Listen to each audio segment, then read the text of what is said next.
Well, hello and welcome to Audionautic Deep Space Network, episode 93. This is the Independent Musician's Guide to Production and Promotion. This week, we're talking about more changes coming to the streaming landscape. It's not just Spotify anymore that's making controversial changes. We've got news coming from Tidal and Apple Music as well. We'll also talk about each of our 2023s as artists and all the lessons that we've learned in production, marketing, and gear. Let us know in the chat and in the comments what your takeaways were. And hello to everybody who's joining us live in the chat. We've got Survey Channel. Here we are freaking. I don't know if like freaking A or what, but that's awesome. Yeah. Happy to have you, Survey Channel. How are you doing? We've also got Abby in the chat. Are you in a meeting? Typically, it's the muted in a meeting. You're doing the double headphones, but happy to have you with us. Everybody else, let us know how you're doing in the chat. And if you've had any lessons or takeaways from 2023, always great to have you with us and to talk about all this stuff. My name is Sunwarper, and with me today are Eon Lake and Curtis. It is very good to be back. Getting ever closer to that 100th episode.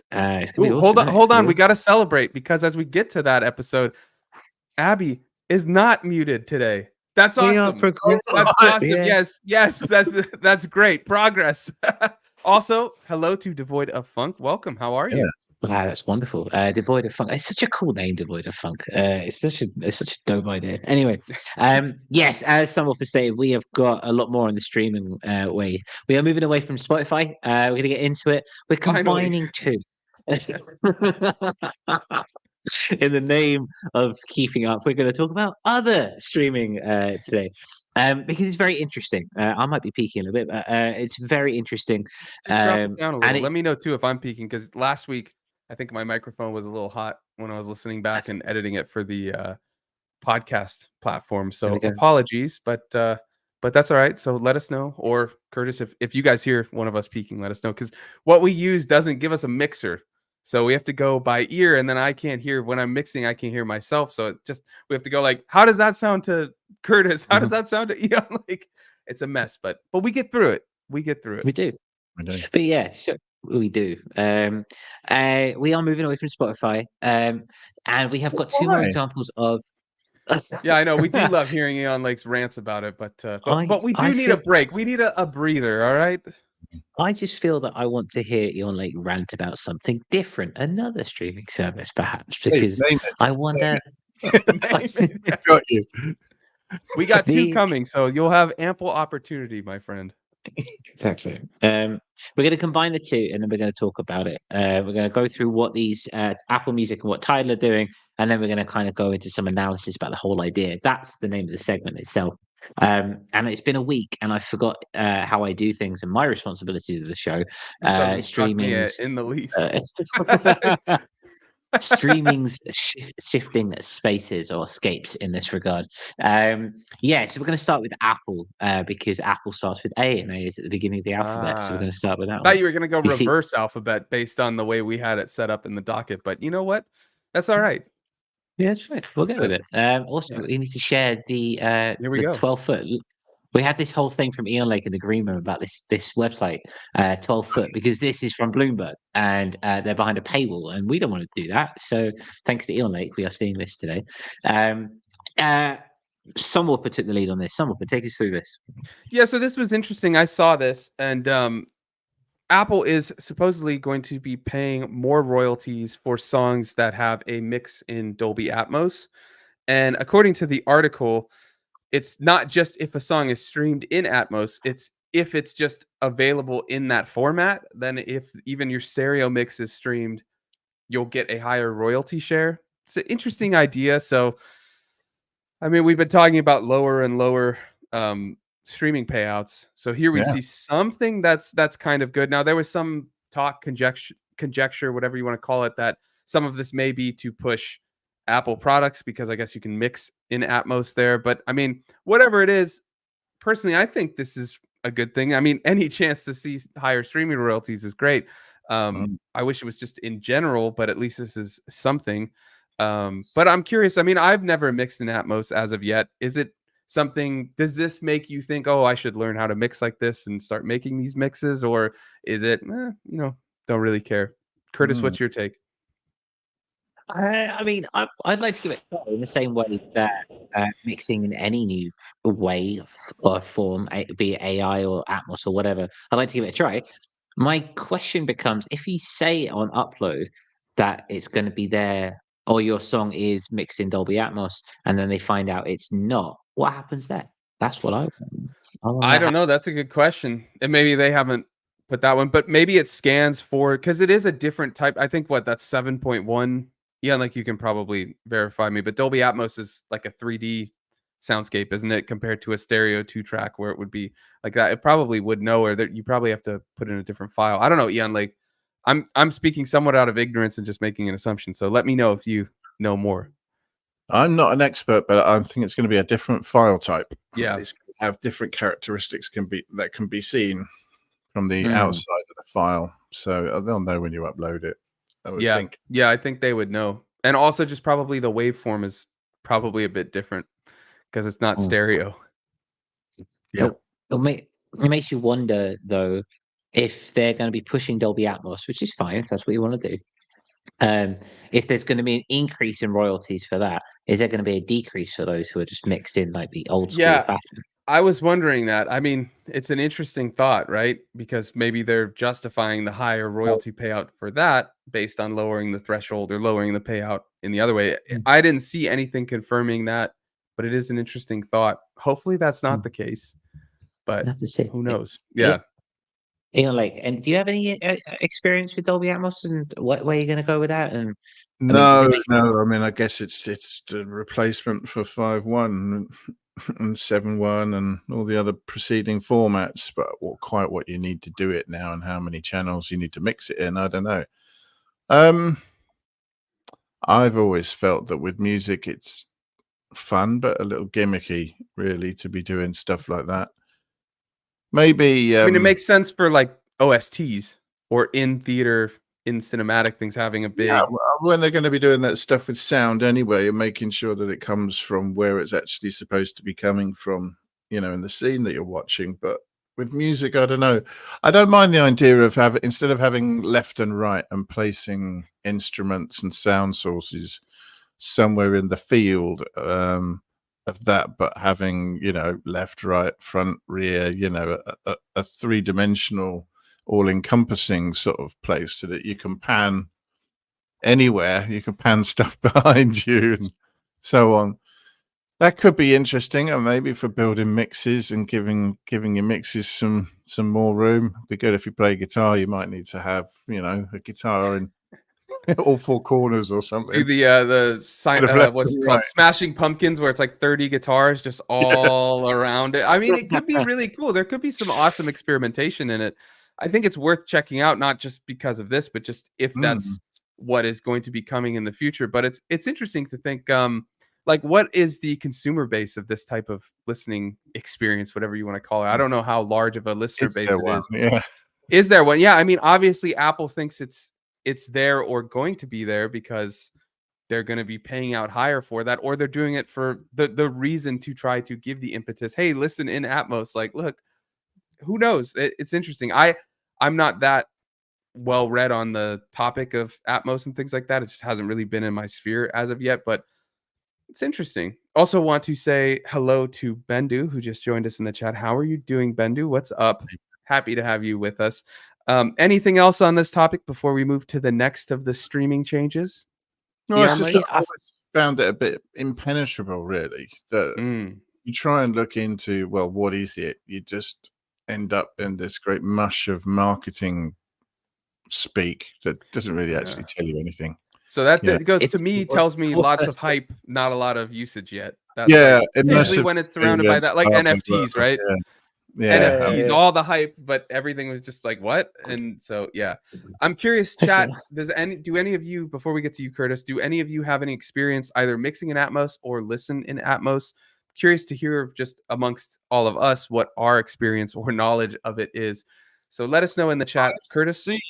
I've seen people charging £150 per song for mixing in Atmos. Ooh, okay, interesting. Okay, I mean, I'd like to have a look. I mean, it always strikes me as if you ask an executive from from Apple, what is Dolby Atmos? They might just reply with what isn't Dolby Atmos, and then you just left 3D confused. sounds, man. You know? But I mean, it makes sense. Like, okay, so not to put us in a niche. Obviously, we're in an electronic community that do lots of different things, right? But a lot of us, you know, have done ambient at one point in our time in life. You know, that wonderful thing. And It sounds like some of us have done these things in the past. Like, ambient's like not Nancy a dirty word, Reagan bro. saying, just say no. You know, Ambient's not a dirty word, bro. Okay. I tried ambient once. I didn't inhale. Okay. I didn't fail. Yeah. But that's the thing, like it feels like Dolby Atmos is something that ambient artists should be grasping with all four hands. The notion of like, I imagine I can sit like, okay, music for stationary travelers, right? Our playlist, right? But how much more stationary traveler can you get than having ARPs coming in and crisscrossing Well, across your spectrum? hold on, because according to Devoid of Funk, it's not just being stationary though. They say my new Apple earbuds spatial setting I found useless. The music follows my head turning. So that's not stationary, that's active. I hate The that. point. So if you put your That's phone down, turn away from it, suddenly everything's on the right. It's Oh. no, I don't want to hear That's things just- yeah. based on where my bloody That's phone is. I wanna probably hear it. more for like AR and VR.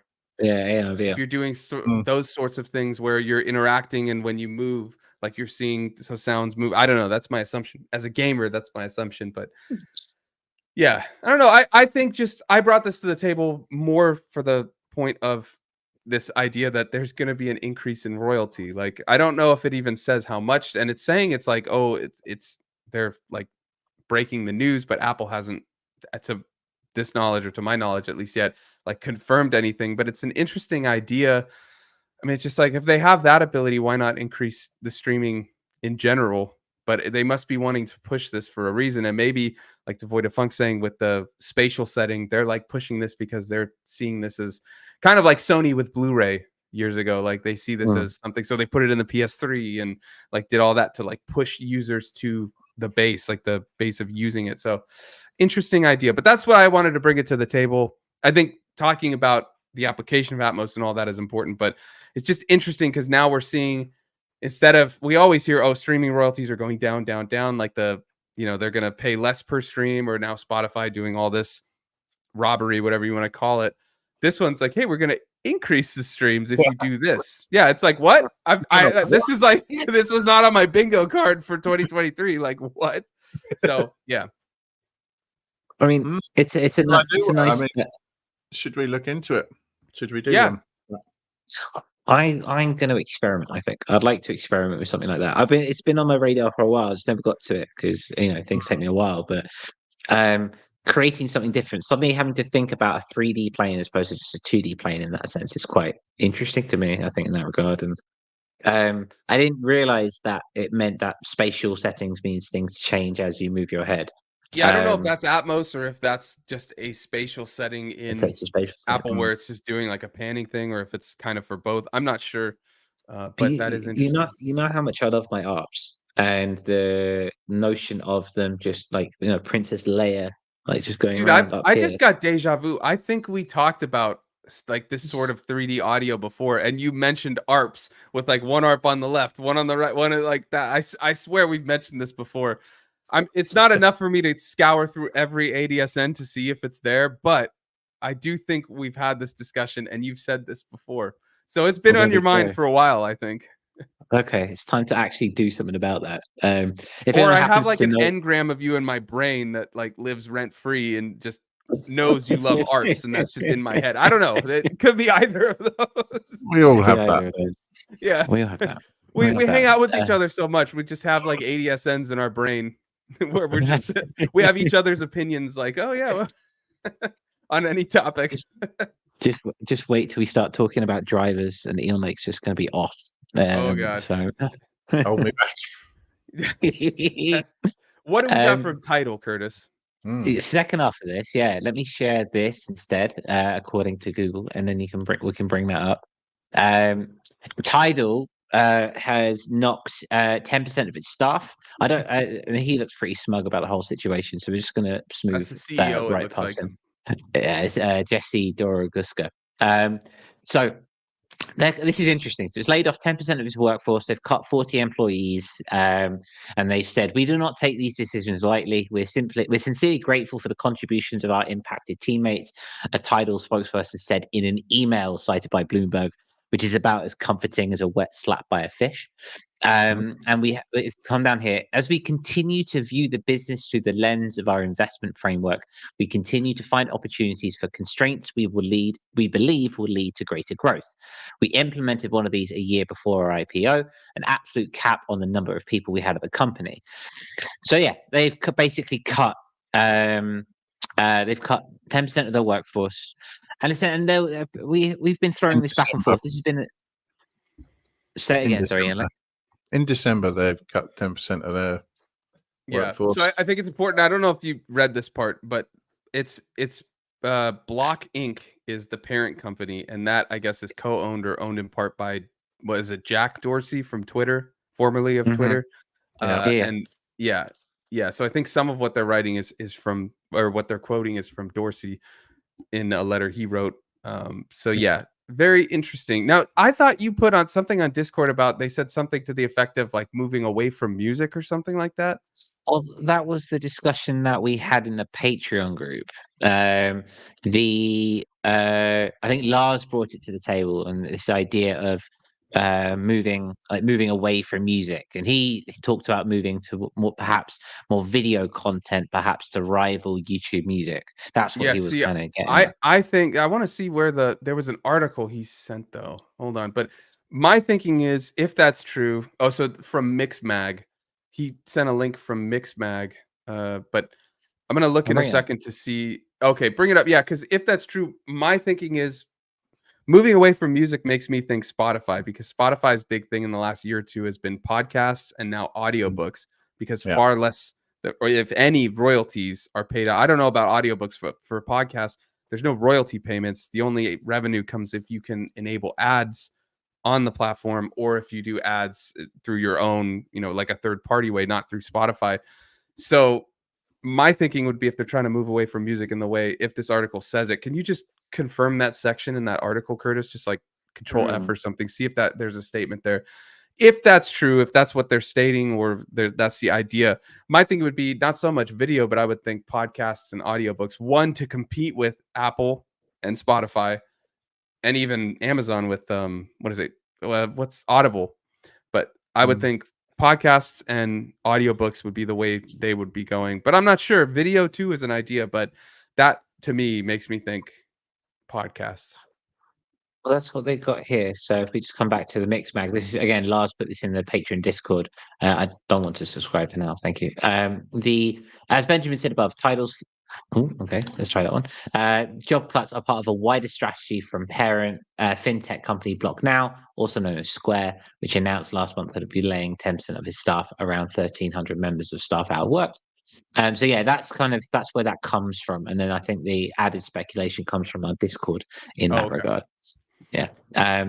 So where they're put going in quotes the hold on, I'll just look a little further. I just want to see, because he did put in quotes moving from music. But anyways, Curtis, what's your take on all this?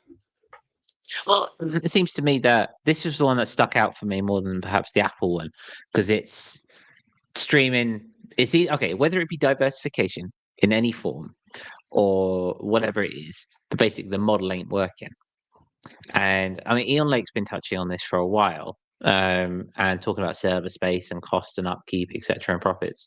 And it seems that whatever's happening, whatever's going down, the model itself is not actually working, turning a profit, which leads into this notion of how long do we have left of streaming? How long would it actually continue to exist before we try something else and the whole model as itself dies? It's like they always say, like, you've got Netflix and Disney Plus, and you've got all these like video streaming services. One day someone's just going to package it all up. You pay one monthly fee and you get all of these streaming services, basically cable, right? Now, which shows, this shows the ebbs and flow of the business model. Like, is this the same thing? Because we saw Spotify kind of do its diversification. We saw that kind of come through. We saw Apple Music do its diversification with all that stuff coming through. Now Tidal's going the same way. Is this not just some form of, again, they're trying to get as much money as they can from everyone in that regard? They've just upped their subscription service itself, the cost of the subscription service. Maybe they're floundering. I don't know. Maybe that's probably maybe a bit too extreme. But what are you thinking on it? Thinking along similar lines, really. Wondering, really, if this isn't just, streaming was something that was invented for a purpose, and somebody thought, "Oh, this will be good. This will make money." I think what we're seeing now is maybe does it though? and companies that are responsible to shareholders trying to make decisions about how they can be more profitable and things not necessarily panning out the way that they expected them to. For some years now, there's been this attitude of monthly payments, it's no big thing, right? It's just a few quid a month and you can have all this, and everybody seems to have adopted the model. And I don't know about you, but you see your monthly outgoings going up and up and up and up. And, it's no secret that in the UK and in other areas of the world post-pandemic and so on, that, times are tight and everybody's looking at how they can spend less money. And I think services like this are kind of looking like prime candidates. And so, I mean, they're doing what they can to try and find other ways to be more profitable. And I think, like you say, Curtis, that involving themselves in areas where there's less expense or less difficulty for them to get more content to sort of enrich the platform would seem to make sense, really. I don't know how much effect it will have in the long run. And I do find myself wondering similarly that, is this the beginning of, the next phase of this turning into something else or failing and being replaced by something else? I don't know. But things have been evolving steadily for years now, and it doesn't look to be stopping. None of these things look absolutely bomb-proof. Well, this will be around forever. It's just this is now. God knows what it will be like in the future. So interesting times. Yeah, I want to add, I found that section because I think this goes into what Ian Lake's saying.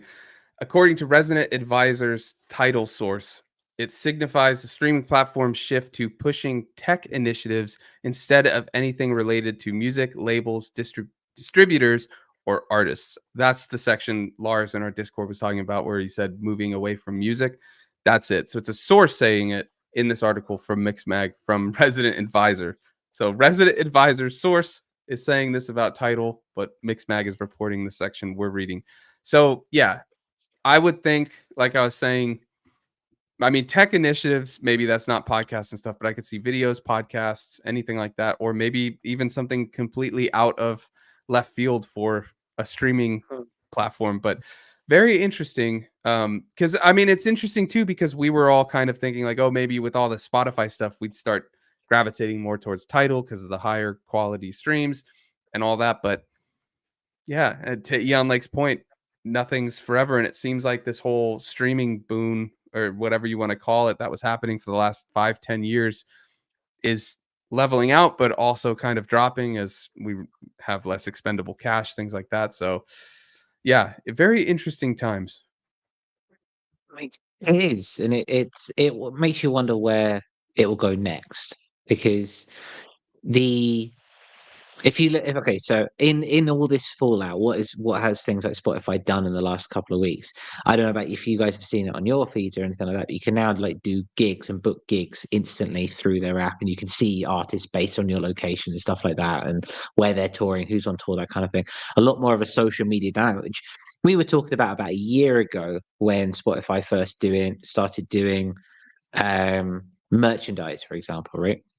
There still is not to this day, as far as I can see, and tell me if I'm wrong, a social media platform based around music and based around musicianship and finding new TikTok's gonna artists. try. They're adding a streaming platform. Okay, then there we go. There's that something that we need to see come through. There's nothing. The best we've got at the moment, apart from that, I haven't explored that TikTok or anything like that. But I it's don't think it's Instagram. out yet. They've like announced that they're gonna be adding a streaming platform or something to Right. that Okay. effect. Okay. What that mean? That could be something interesting. All that data mining has got to be good for something. Yep. They've been slapping away for a while now, haven't they? Oh, data mining, and their algorithms are good. I don't know if you ever get hooked into those algorithms, you'd come up for breath.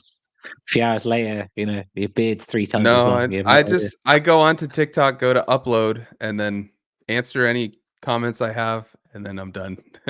That's fair. I That's what you always need. mute it before I go on to. I mute my phone because it usually pops up all loud, and I'm like, nope. Just go to Okay. notifications, go to upload, done. As we'll talk in the next segment about our lessons learned in 2023, it's like the least time I can spend on social media, the better.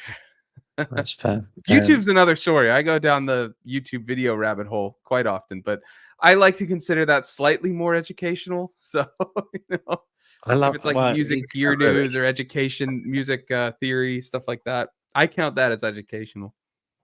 Of course. The latest conspiracy theory is always fun.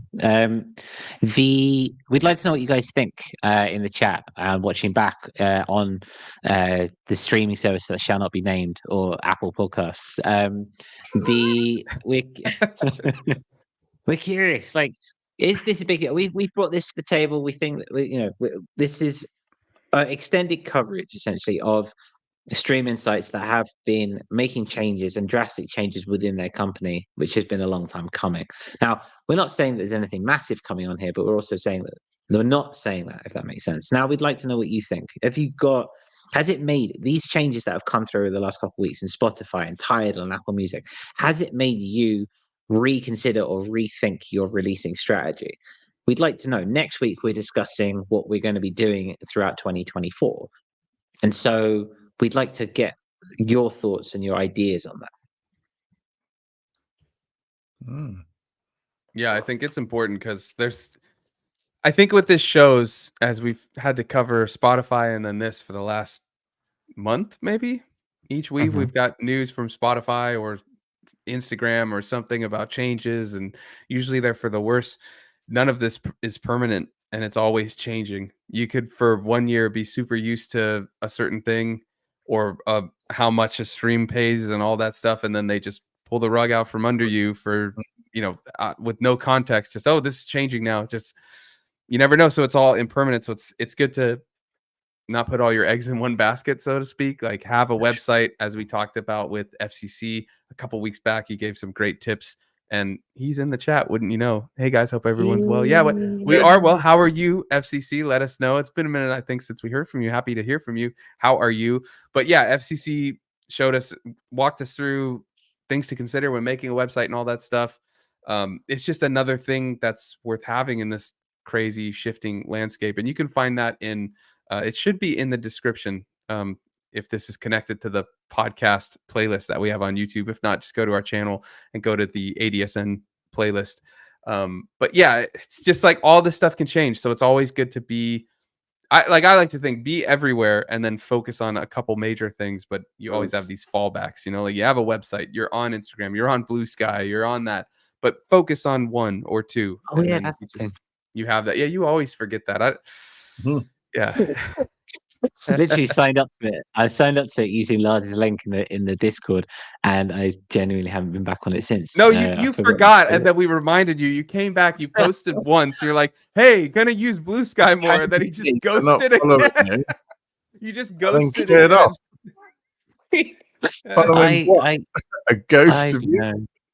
Yeah, we guilted Eon into following you. We made him feel all bad live on the show. The chat was giving him crap, and then you just ghosted. Nope, out of there. Went in there and he's like, "He's not here. Where is he? Where is he? Anyone seen it? No." I just forgot. I'm not that okay. Trying to get you to come to a party and like really pleading, come on, and then just forget to go. Yeah. Apologies. I'll try for a third time. Third time's a charm. Eh. Yeah. We'll see. Talking of community, that brings us very nicely to our the next segment of the show, which is thank you to the patrons. There's a lot of you in the chat consistently coming in and showing us support week in and week out, and we love it. The patron discussions, the star streams, the general discussion and the vibe of happiness around our community that is burgeoning and growing is lovely. And thank you ever so much for your support. It allows us to keep doing this. We keep saying this. I've said this a couple of times towards the end of this year, but we've got big plans coming next year, and we're going to do a little bit of a reveal of that later.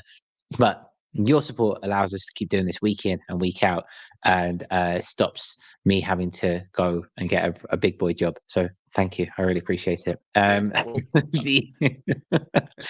We do. If you have not become a patron, or you like what we do and you would like to become a patron, please consider going across our Patreon page. It is now got dark mode, which is even better. It's really cool. Look at that. It's dark, and it's got our old logo as well. It's great.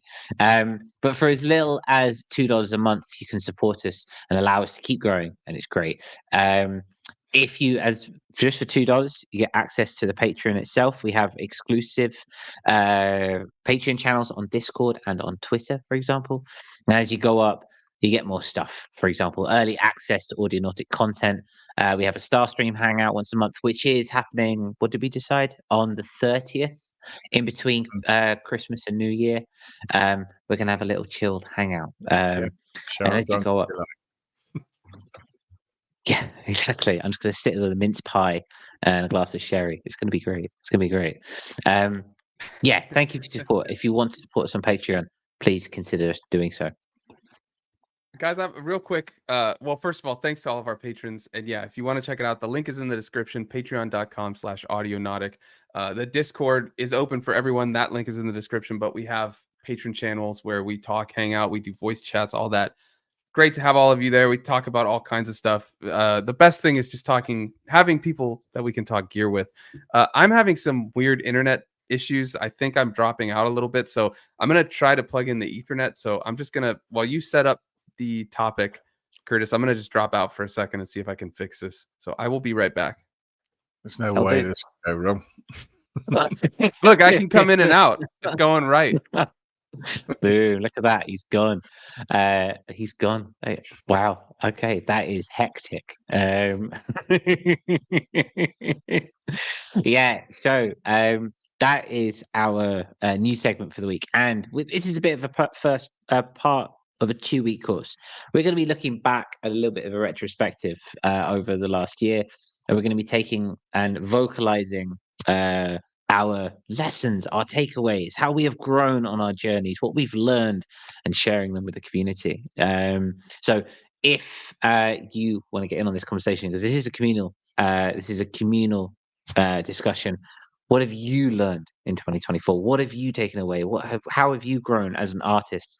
Let us know, and we'll go through that. That's essentially where we is, and I'm so excited for the next year as a result of my own learning. I believe that I've actually dated it wrong. Yeah, lessons from 2024. We're not there yet, but we'll get there. Wow. Joy. So yeah. So Eon Lake, let's start with you. Seeing as I introduced it and Sunwarper was away, and now I'm on this trip. Eon Lake, how has 2023 been for you? What have you learned? What have you taken away? What knowledge can you impart onto us, even if it includes drivers and drum machines? Knowledge and wisdom, eh? I don't have either. No. I beg to differ on that, my friend. It was a bit of a hectic year, and one of the first things that struck me when I was thinking about this is that there seemed to be less consolidated time for being creative and writing music than ever before. A large part of it, I chewed up a large part of the year obsessing about performing live for the first time, mainly because it was something that I'd never planned to do, and I hadn't geared the project around being able to be reproduced live at any point. But also, it was just one of those years, really. So I found that time hacking became more. I mean, I've mentioned it many times in the past, but it became more of a required skill, more of a focus this year, in order to counteract the fact that there was just less time. It's all little pockets of time here and there that might be enough if you're able to add them together. So, we talk on the show when we're looking at new gear and so on about portable solutions and so on. And I've got a few that I've started using more. We talked about Ableton Note earlier in the year. Recently, over the last couple of months, I seem to have managed to forget that it exists, and then I've rediscovered it again. What Sounds else? like Blue Sky. Oh, man. Not exactly, but I get what you mean. I was just, that was what Curtis said. I don't necessarily agree. I'm just cracking up that he's trying to not sound so bad. Yeah. Well, anyway, yeah, apart from that, things like MPC Live, Black Box, things like that, I've been using more and more out of studio to start things off, so that, it's more a question of taking an idea and fleshing it out in the studio rather than sitting here going, what shall I do today? And obviously, my whiteboard has come into play for that a lot as well. So I build up ideas when I'm busy, so that when I'm got time, I can do something without having to waste any time. So that's one thing. I think another big thing for me was mental overload and creativity, and the tyranny of stuff and things filling up your life and your head.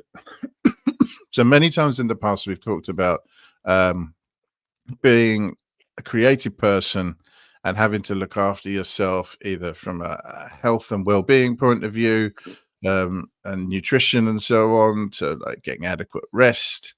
But having lots of things bouncing around your head, a surefire way to just kill your creativity, when there's a load of stuff that needs to be done, and having a healthy attitude to that and relationship with it is probably key, I think, in negating the negative effects. So I was reading a review of a famous poet the other day, and letters that he wrote to various people during his lifetime, and it was pointing out the fact that exactly that somebody who was a creative was just unable to get anything done because they were so popular that there was loads of letters that needed to be rewritten, correspondence, things like this, that just stopped him from being able to do what he was supposed to be, doing, which that really spoke to me. I thought, well, it's not just us, it's all sorts of other people. So you need to be able to make a bit of room. You need to be able to not drown under all the everyday things or family things, or if you've got a side work hustle or whatever, it's very easy to get drowned by these things, and that can stop you from being so creative in the studio.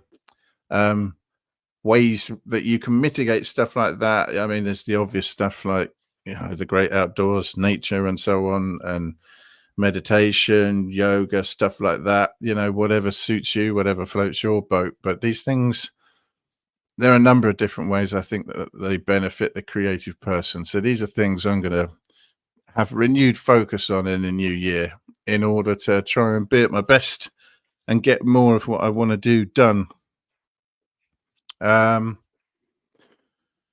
And beyond that, the other thing that I've taken to heart this year, I said I wasn't going to buy loads of stuff because I've been a bit acquisitional in the past, and the guys are taking the mick out of me a lot for it.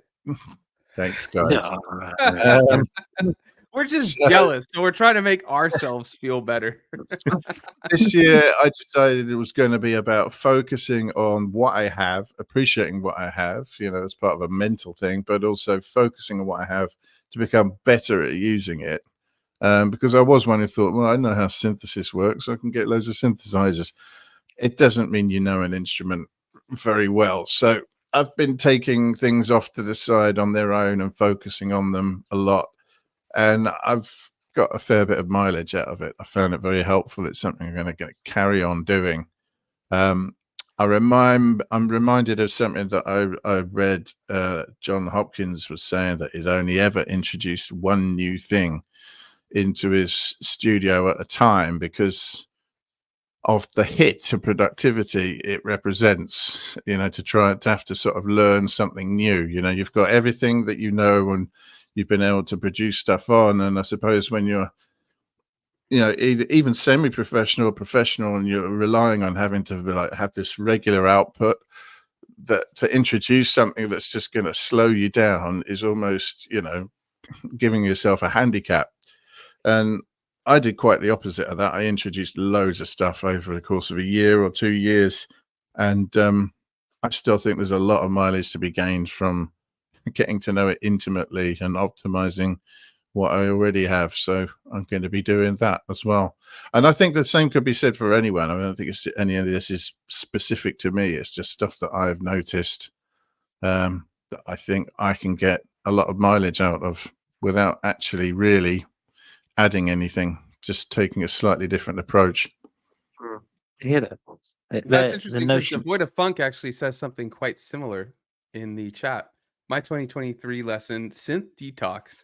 Tuck all of your gear away for a couple of months and no YouTube gear vids. Your gas will become grass.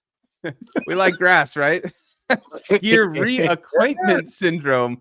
It'll all be fresh again, sort of. Yeah, no, totally. True. It is. Yeah.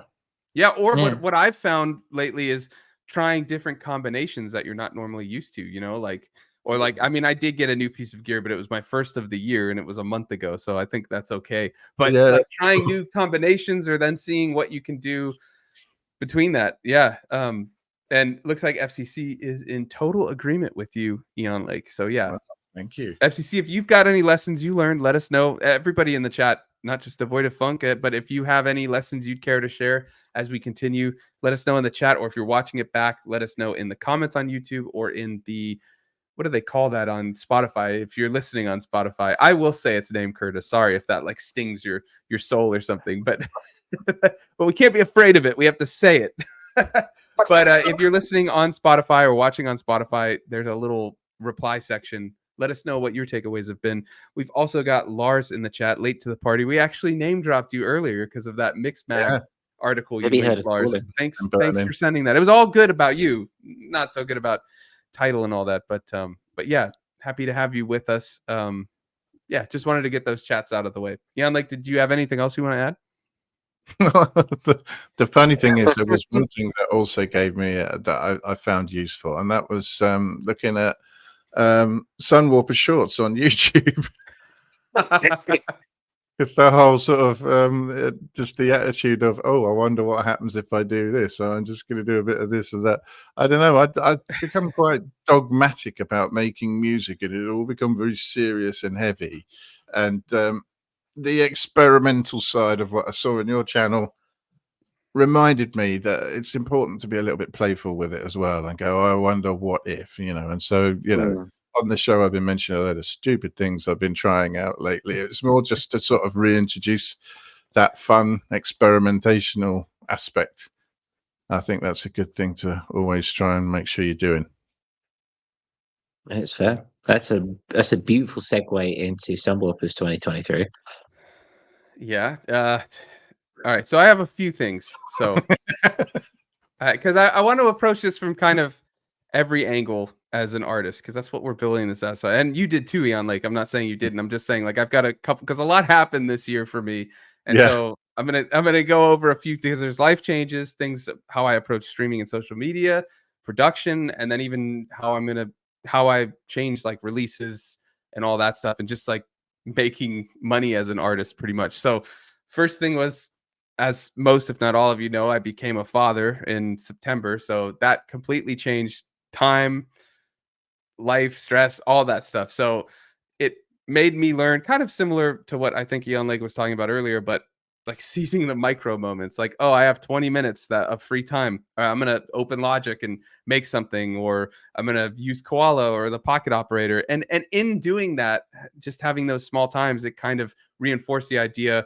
that I somehow also taught Eon Lake in my shorts, but that just experiment, like just because that's the way. If you're in a stuck amount of time, you can't be in that way where it's like, well, I'm gonna make this sound and then I'm gonna add this sound and this sound. So it's like I had to completely reapproach it and be like, all right, well, what if I just sample in a guitar into Koala with a microphone, no BPM, and just like time sync it or chop it up or do this, and it just had me work completely out of my comfort zones.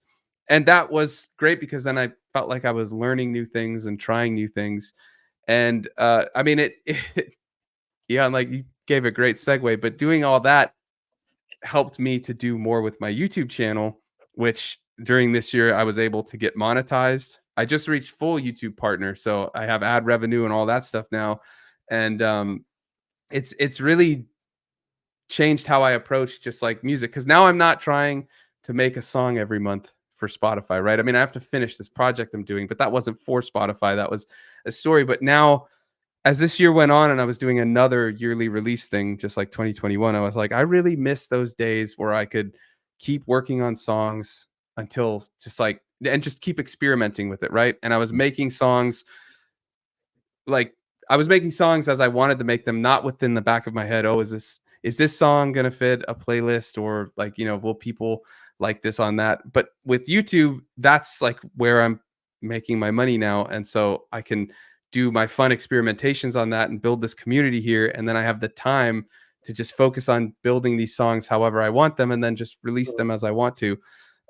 So it's kind of like just learning how YouTube works, figuring out all of that, having awesome community over there, everything with Audionautic. It just changed like everything, because social media, streaming, they're all changing, and I'm just done with it. Like, just straight up done with it. I don't want to deal with the trying to appease these algorithms that are constantly shifting on Instagram, where, oh, do reels for a year because they're going to get thousands of views, and then one day they just get like 200, and everyone is dealing with that. And it's like, well, now you need to learn carousel posts and do this and make sure you're doing these. Like, no, I'm done. And then Spotify apparently doesn't want my music, so it's like, okay, well, maybe I'm not going to deal with that either, and like I can.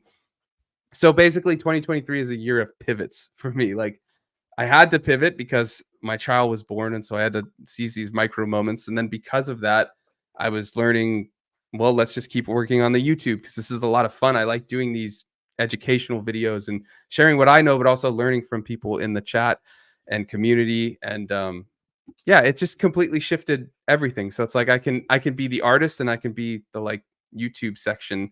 And then the other big thing in terms of gear and production was AI. ChatGPT has just helped me figure out, like, if I'm stuck writing a song, I can be like, I really want to make an ethereal track. Give me a 4-chord progression. And usually it sounds like drivel, but if I just tweak the sounds, I had a start point thanks to ChatGPT. I can tweak it, make like major sevenths, ninths, change the chords completely. But I had this start point instead of just starting at a blank page. And like AI, we use it for writing titles for YouTube, like to start the title. Everything with AI is the generate, like a Genesis device. Start with AI and then adjust it, or don't even use it, just have it as a start point. That's the way to do it. But we got a lot of chat.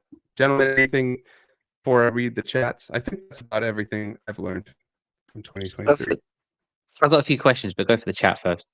Okay. All right. So let's see. Where do we start? It's here. Okay, here we go. I found it. Lars says, the lesson I was supposed to learn was to stop buying plugins. I did not learn it. No, did I? No. Yeah, I focused on the free stuff. That's what the beauty of ADSN was. We're always trying to show the free stuff. And so I was able to try these things and do it that way. I think the next one, Lars is referencing that I uttered the name Spotify to Curtis's chagrin, but he also says, I thought my ears were burning. I think that's what he was referring to. That's what I'm talking Lars about. says, did you ever get your congratulations cigar? No, not yet. Not yet, but we'll see. I don't know. FCC says, I've learned to really learn a few key instruments, techniques, and to go back into old analog tapes and things I can make quick music with. Time has been an issue, so all about optimizing that time. Totally. And that was the other thing. In terms of my production, I've almost completely gone over to quickly sample an idea from a live instrument, like playing guitar, playing on the mini log, playing on my Dolly stuff, sample it into the Digitac, tweak the sample, throw it into the SV, and then sequence on the Digitact, triggering that sound, but also new sounds and stuff. It's such a fast way of working, but it makes the weirdest, craziest sounds because the Digitact has a warp machine that kind of quantizes, but it adds these weird artifacts, and then you can loop it, you can reverse it. You can just turn what is a normal guitar into this bizarre sound. So I'm with you 100% FCC. Devoid of Funk says, the pressure of having very little time to create is actually a luxury. Interesting. Eon Lake says, as a driver, you mean a challenge? And Devoid of Funk says, yes, that's a better way to say it. Yeah, I see what you mean. I mean, I think all of us would much rather have more time, but in a way, being forced to work in strange ways to get it done quickly is like a challenge. It is something that drives you to finish quicker. Yeah, I think that's we've got Shut Up Steve for me on like because of Audionaut going near. All right, across the keyboard again. what were your questions?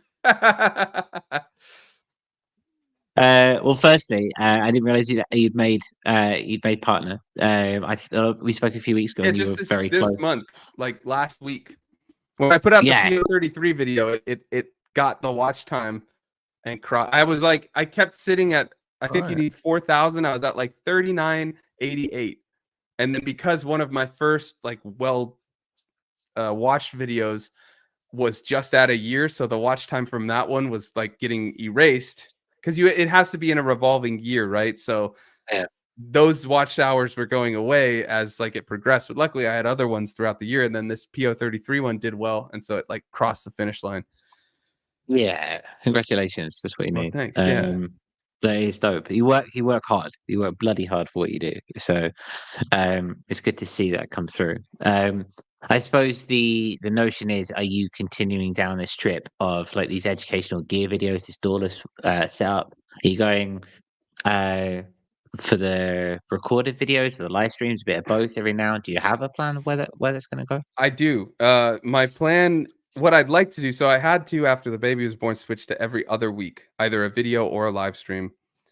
What I was hoping to do, as things were getting a little more normal before the holidays, was do a video one week, a live stream the next week, and then just like keep repeating that. Not looking like that. So given the holidays, I'm just like, okay, whatever. Like, I'm just going to try to do what I can. So a video, then 2 weeks, a live stream, whatever. But my plan is at some point to do either like 2 videos and a live stream or a video and a live stream. But I mean, I saw there was some talk in the Discord about YouTube, and to anyone, if you have questions about YouTube and stuff, I mean, I'm not like the biggest expert, but I have grown to, I think, almost 1,800 subs in like a year and got the YPP. So I'm happy to give any tips and tricks and stuff that I've learned. I'll post in the Discord about it. But yeah, it's kind of like the videos and the live streams almost have different audiences, or so it seemed until very recently. The live streams seem to be much more, and even with Audionautic and stuff, live streams are much more already like fans or subscribers, and then the videos tend to hit a longer search term, like it hits search much longer and things like that, so they have a longer shelf life, so to speak. So I like doing both because I like the live streams are fun to, just like with Audionautic, we have like, there's a good chat, we're having fun, we're making beats, and I do votes. So every live stream I put up like 4 options and people vote for it. So I like doing both, but the live streams are stressful, but then the videos take a lot of effort to produce. So it's like a trade-off either way. So yeah, I think I'll do both. And then what I started doing too, are I've been getting lots of questions about gear. So I'm making little shorts where I like answer a question and put the question in the short. And that's a lot of fun too. And then, so yeah, I'd like to approach it from every angle. So have shorts, both shorts that are from videos, but also these new shorts where I'm like making a short specifically, and then also have the live streams, and then have the videos. So yeah, it's kind of like try to do it all, and then just have to be forgiving if I can't get all of it done because life's crazy. Yeah, for sure. You work hard for what you do. So you can only do what you can at the end of the day. I mean, it seems to be going well. Yeah. It's been a very productive 2024 in that regard. 2020. I keep doing it today. 2023 in that regard. Our minds are already in 2024, man. Yeah, very much so.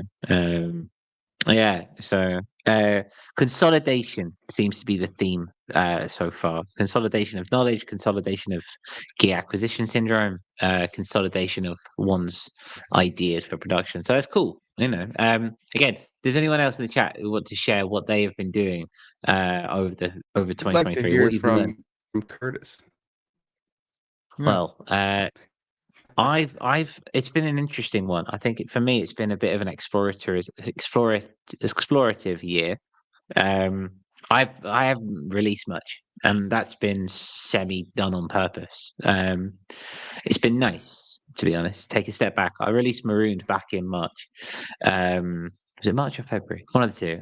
Early 2023, and I've just kind of been going with the flow, and that's been quite nice.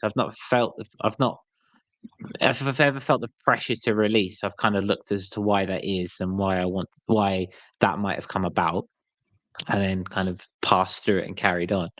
And it's been very cathartic in that sense. It's been very cathartic to not worry so much about vanity metrics and keeping up with the crowd and keeping my listeners up and stuff. And I've truly just been getting back to how I feel like in my pre-Feeler Math days, like my before I started releasing properly. You know, falling back in love with why I do what I do. That's been through the live streams. So that's been kind of trying new things, trying something out. And I don't take my live streams that seriously in that regard. It's more about just kind of chilling out after a show late night and just kind of seeing what happens. I like that. But one thing that has been really nice, all the lessons that I've been taken traditionally in the digital interwebosphere, right, with people who are only from the waist up, so to speak, YouTube videos and your good selves and all that stuff. I've for the first time, I've been able to take that out into the real world, quote unquote. And I've been doing a lot more live engineering, live events, and particularly like past couple of weeks, just been smashing real time, real audio, real engineering, and real public spaces, collaborating with people in the real world who have got mountains of knowledge and wisdom in this regard, far more than myself. And you know, interdisciplinary situations as well, working with lighting technicians and working with projectionists and stuff, and learning a lot more about the V of the AV side as well. And that's given me, I'm seeing kind of my work moving forward in a not just from an auditory perspective. I'm trying to see it also from a visual perspective and kind of how to create. Like, yeah, I've got this universe in the back of my head, which is just there, right? And we're going to start playing around with that kind of thing for Music for Imagined Landscapes in January. But yeah, there's all this stuff, and I can really start to bring it to life. And I've just been exploring those notions without feeling the pressure of, I'm a music producer and therefore I have to release all the time. You know, I've been taking my time, you know, and we've got I'll start releasing again in the new year. And I'm excited for that. It's a good body of work. It's stuff that I like. But it's been about kind of coming back to the root. It's been a year of being John, essentially, or emulating John in that sense. I always say, like, after I've done a release, go back to the origin, go back to the root, retake that root, and just kind of re-understand why I do what I do. And that process has been a lot longer this time. And it's really nice. Well, let me ask you something. Has the change in, or have all these changes in Spotify streaming and Instagram, you know, all these differences in algorithm reach and the royalty payouts, has that changed how you're approaching the release cycle and stuff? Because it's definitely changed mine. I know we'll talk about that next week to a degree, but I'm curious, like, as 2023 went on and this sort of stuff kept getting, so to speak, worse and worse, did it have a change in the way you were thinking, like, because I feel like I recall in 2022 you were like, I'm gonna release a lot in 2023, and then like you put out Marooned, and then did you put out Fragments 2 this year or last year? Last year, right? Yeah, Fragments 2 was last year. Yeah. And Yeah, and I was planning to. I think we upped our game here at Audionautic quite a bit, which I think took a lot of energy and brain power. And the a lot of it has been putting the focus into that and really creating the discipline in that. To the extent he says not having done much pre-posting this week because he's been too busy to do. The Well, sometimes life has precedence, my Sometimes friend. life gets in the way. Yeah. But yeah, so there's been that. So that's there as well. But yes, the algorithm, in a similar vein to you, I think. I just kind of went, nah. Yeah. I I got nah. so burnt out with like, because in 2021 and 2022, I was like really pushing the Instagram and you get lots Mm, of views, but then it was like not turning into anything, right? And we've talked about mm, that. Like it doesn't translate to streams or anything like that. And I was originally just like, well, what is the point of being on this like hamster wheel or whatever if it doesn't yield anything? And then they started just dropping, and then studies came out showing the reach of the algorithms reaches have changed and things like that. Just like why do this? Like find the parts you enjoy and go there. And it was, and then Spotify now with this, oh, we're not going to pay you until you get 1,000 streams. It's like, well, why would I even want to be on Spotify then at that point? Like I'm still deciding how I want to approach future releases given this mm. Spotify change, because it just seems so insulting to be like, oh yeah, just put it on for the exposure, man. And you know, like once you hit that, if you can keep up getting over 1,000 streams, you know, year after year, we'll keep paying you. But if you don't, we'll just stop, you know. But you're on Spotify, that's important. It's like, well, no, maybe that's not important, you know. The concept Oh, that you've been overpaid till now is really yeah. quite. Yeah. What a way of putting it. Yeah. We Yeah. overpay you. Like it's I look at it, I know what you mean. And it's like, okay, so one of my first singles that I signed to a record label back in the day, I think it was Annabelle Lee. And I Is signed that the label or the song? Sorry. the song Annabelle Oh, Lee, yeah. and I signed Coffee Shop Contemplations to another record label. And I remember at that point they sent me a in inverted commas contract, and I signed that contract. I remember thinking at that time the naivety that I in the naive space that I was like, yeah, cool, this could really happen, this could be a thing. And then you realize that that actually means bugger all of bugger all. And then then we set up a record label and suddenly we did it and we can do that. And like it kind of removes that block. It removes that kind of aspect of I need to do this in order to be content. I need to do this in order to be considered successful. And Mhm. like then you get DistroKid, and then you start uploading to Spotify, and suddenly you see your stuff on Spotify, and you're like, ah, cool, I'm an artist. And then you're going to go, that doesn't really mean anything anymore. And the what truly makes you an artist is kind of how you consider yourself. And this is what I try and say Mhm. to the kids all the time. Like, if you believe in yourself and you believe that you have a voice, this is again, I'm not directly quoting Ian Lake, but Ian Lake, you're kind of an influence in this. If you kind of, is it coming from a place of within? Is it coming from a space of uh creative vulnerability? That's the only thing you need in order to create. You don't need any of these vanity metrics to make it happen. And I've been thinking about that for years, and so I suppose I've just been putting that into practice, if that makes sense. Just trying to Yeah. get past my own insecurities about it all. Yeah.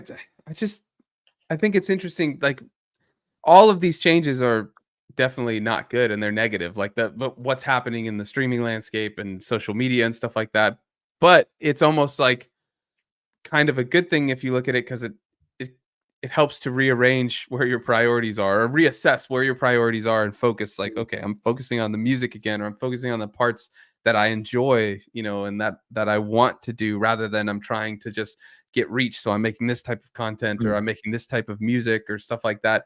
I mean, it's a fine line though, I feel like, right? Because you still want to reach new ears and grow mhm, and be like keep gaining traction and things like that. But on the other hand, if you're not being authentic, you're probably not going to do that either, because it's just you're mm, not going to reach the ears like that you want, or you're not going to reach ears at all because the work you're putting out isn't reflective of like who you actually are. So it's of lesser quality or something like that. I don't know. It's interesting. I've got some chat after the chat. I want to hear from Ian Lake. He's been quiet for a moment. He looks very, very serious. Let me just read through these chats really quick, Ian Lake. So FCC says, I've definitely come away from socials. I'd rather spend the time and energy enjoying making music. Definitely. Yeah, I think that's mhm. kind of like where we're all at.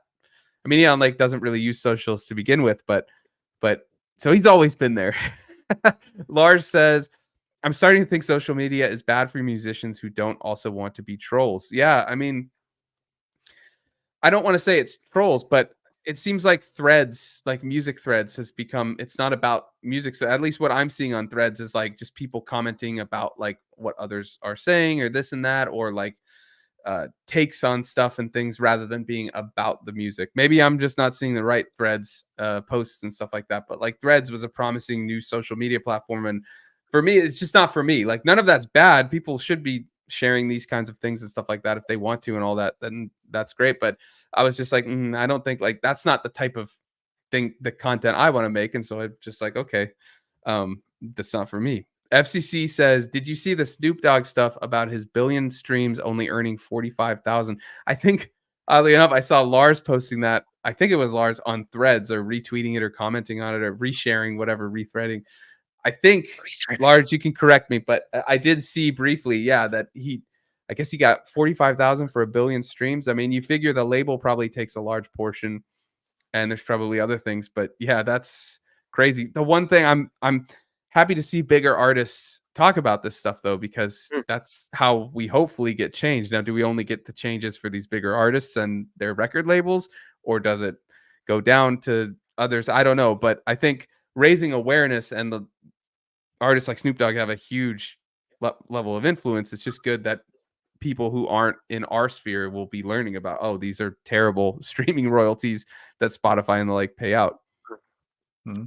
Devoid of Funk says, if I can just realize a creative idea to completion and satisfaction and release it into the wild, I'm set. Yeah, totally. Yeah, totally. That's the way to do it. that. Yeah, that's the way to do it. Definitely. Lars says, I'm enjoying Threads, but I am kind of a troll. Yeah. I didn't want to call you out. Just saying. But if you want to say it, that's your prerogative, my friend. Yeah. Eon Lake, I appreciate your patience. Carry on. I'm a patient man.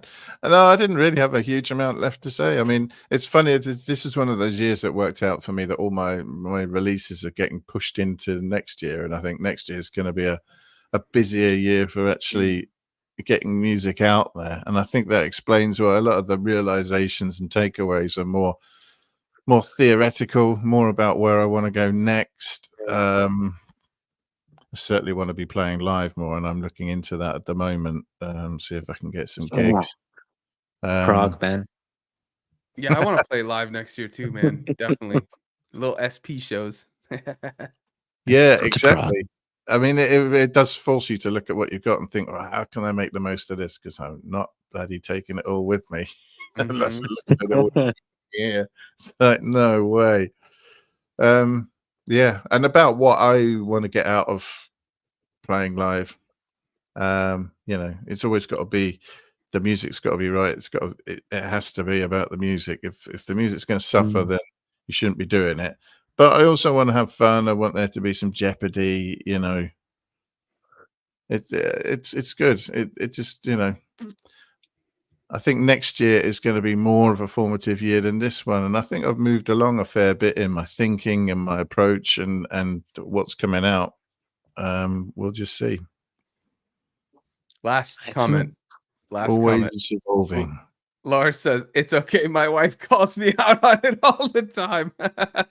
Oh, that's good. Well, that's what partners are for, right? Keep you grounded. Exactly. Must be love. That's what you need. Yeah, so that's our 2022. We're going to be looking a little bit 2023. I can't get the Man, right year. You're in the past and the future. Be here now, man. Be here now. I need to get back on my round ass. Yeah. That's been our 2023. We're going to be looking at 2024 next week. Just to give some precursor, I believe. Maybe that's the right phrase, not so sure. About kind of where we're going. We're kind of touched on what we're going to be doing next year. Yeah.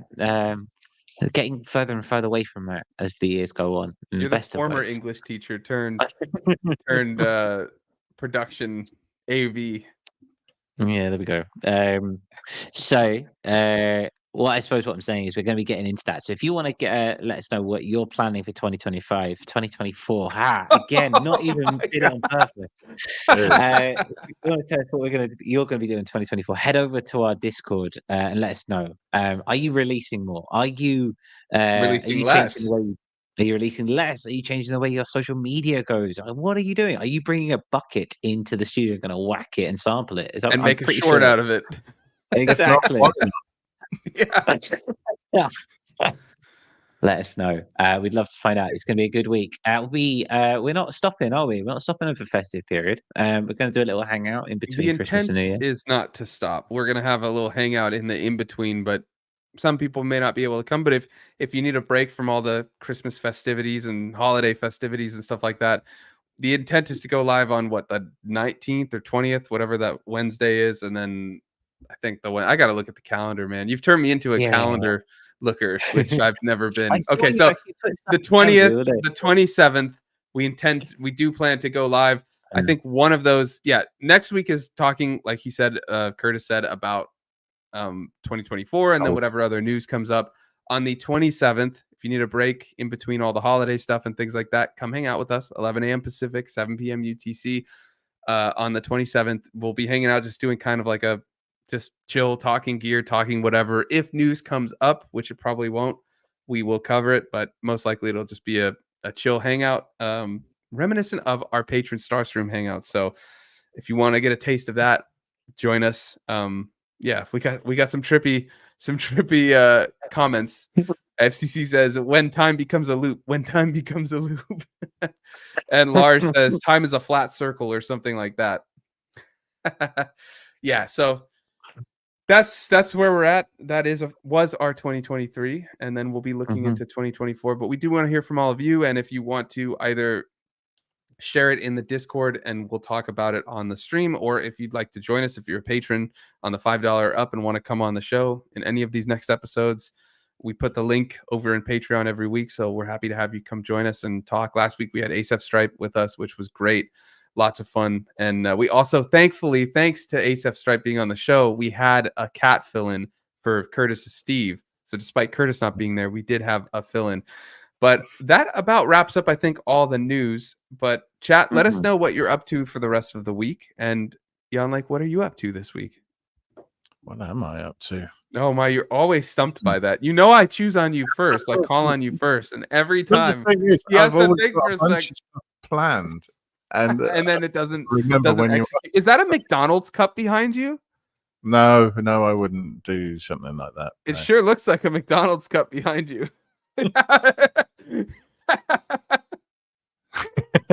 I just noticed that. I won't be doing that. No, I'm still messing around with samplers a lot at the moment, so I've got a lot of half baked ideas split between the SP404 and the black box that I've got downstairs.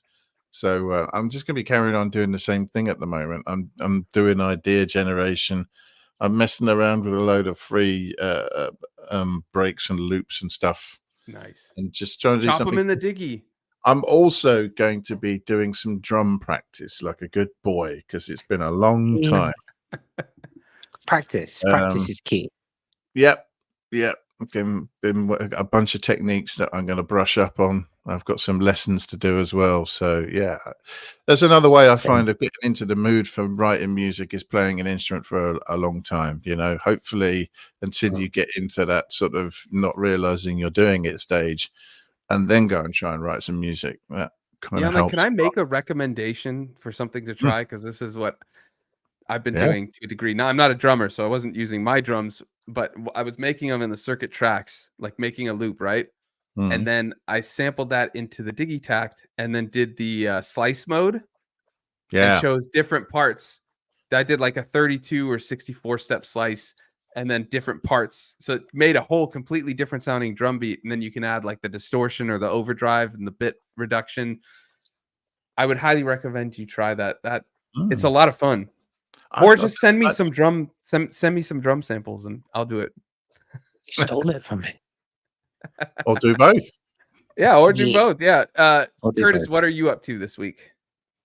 Well, aside from hoping that I wake up one morning to a zip file of Eon Lake's drumming I MIDI thought you were and gonna say audio. waking up realizing it's still Yeah. 2023. I mean,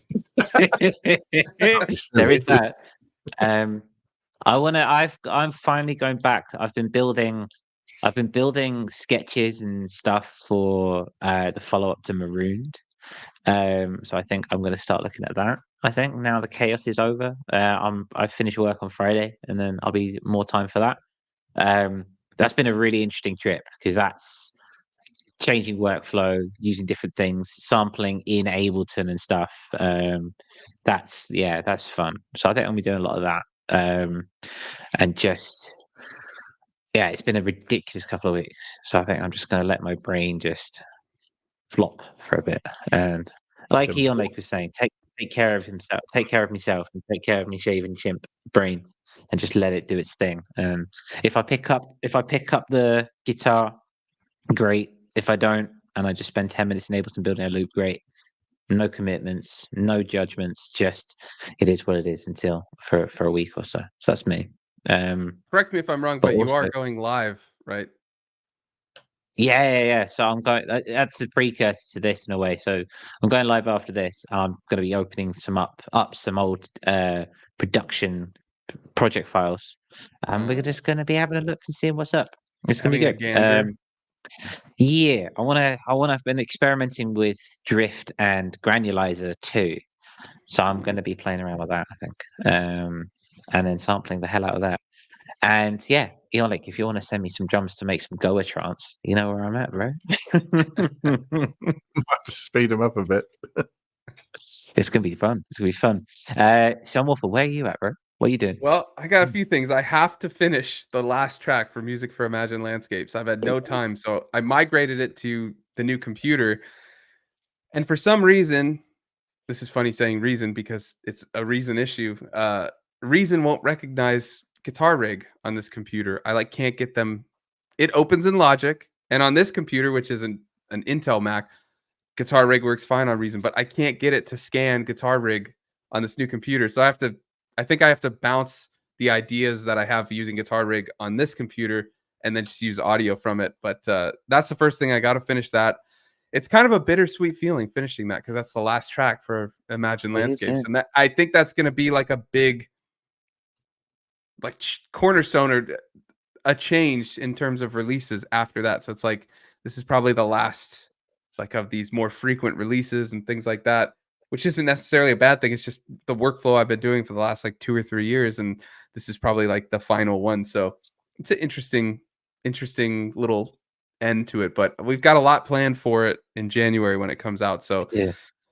it'll be fun. And then I have to do tomorrow. I'll be doing a live stream. The vote is fierce on my YouTube poll that I put. It's 32%, 34% between, because there's two other votes, which is 23% and 11%, 53 votes. And it's almost tied between my new Dallas workflow, which is what I was talking about, where I sample sounds in and just chop them and then make a song, or a tutorial on how to MIDI map Koala Sampler to make it like a hardware sampler.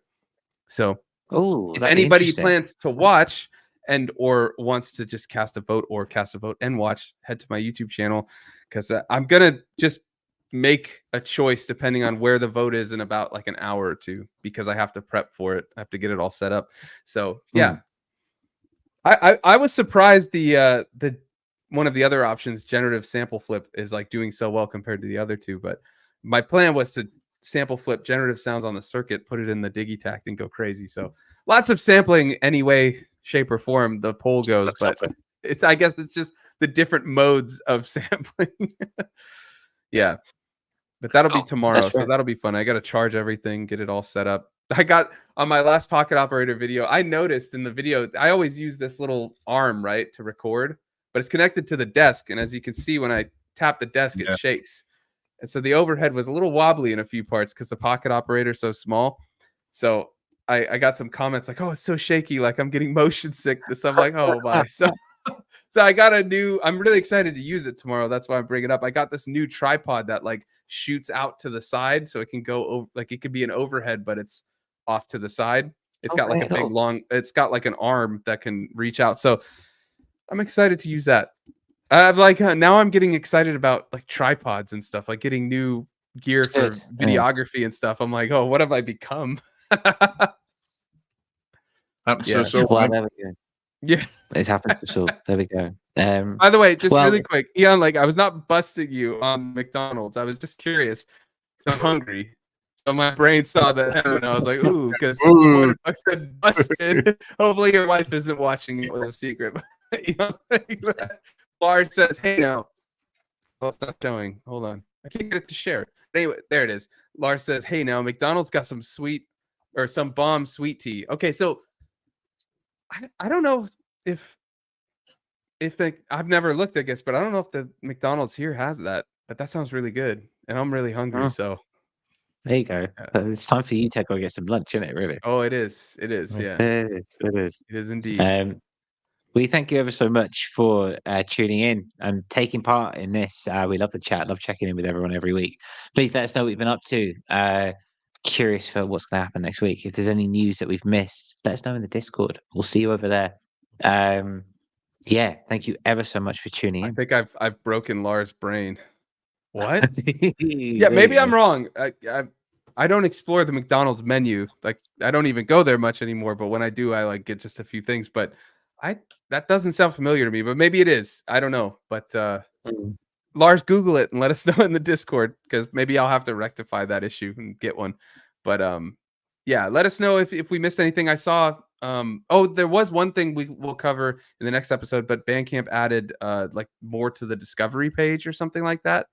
So we'll look into that. We'll report it back to you. It seems like it's a good change coming to Bandcamp, which is nice after all the stuff with Songtray. I mean, who knows how long it was in development, but there was all that stuff. So that's exciting to see. Good changes are always welcome. But yeah, we've got Bendu, pink hand waving. Bye. Thanks for joining us, Bendu. Great to have you. Devoid of Funk.